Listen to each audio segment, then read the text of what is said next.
এই মুহূর্তে একটি সবচেয়ে বড় খবর, সেটা হচ্ছে বাবরি মসজিদ নিয়ে আবারও বড় জয় বলা যায় হুমায়ুন কবিরের।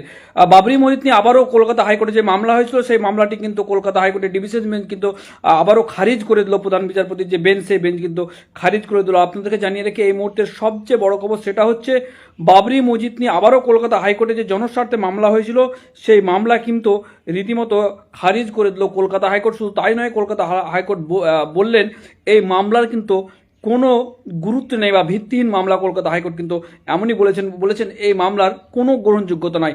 অর্থাৎ বাবরি মসজিদ তৈরি নিয়ে হুমায়ুন কবিরের প্রথম মামলা শিলান্যাসের দিন বিশৃঙ্খলা হতে পারে বলে যে মামলা করা হয়েছিল, সেটা খারিজ করে দিয়েছিল কলকাতা হাইকোর্ট। তার সেখানে কোনো হস্তক্ষেপ করেনি, বরং বলেছিল যে রাজ্য প্রশাসনের উচিত হবে সমস্ত দায়ভার, নিরাপত্তার দায়ভার গ্রহণ করা। ঠিক তেমনিভাবে বাবরি মসজিদ নিয়ে আবারও জনস্বার্থে কলকাতা হাইকোর্টে যে মামলা হয়েছিল হুমায়ুনকে নিয়ে, সেই মামলা কার্যত বলা যায় আবারও কলকাতা হাইকোর্ট খারিজ করে দিল। এই মুহূর্তের সবচেয়ে বড় খবর এটি।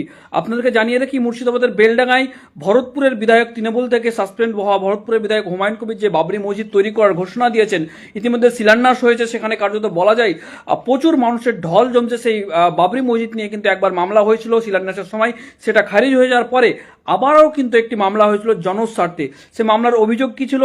মামলাকারীর দাবি ছিল যে জেলা প্রশাসনের অনুমতি ছাড়াই বেলডাঙ্গায় বাবরি মসজিদ নির্মাণের কাজ শুরু করেছে ভরতপুরের বিধায়ক হুমায়ুন কবির।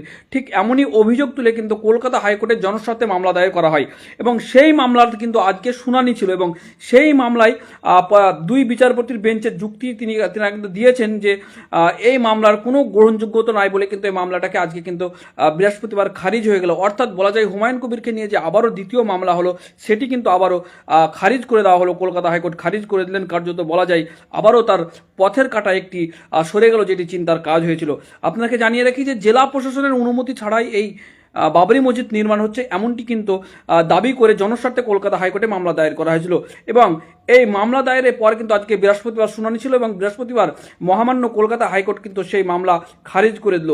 দুই বিচারপতি মহামান্য বেঞ্চের যে যুক্তি, তারা বলেছেন যে দায়ের করা এই মামলার কোনো গ্রহণযোগ্যতা নাই।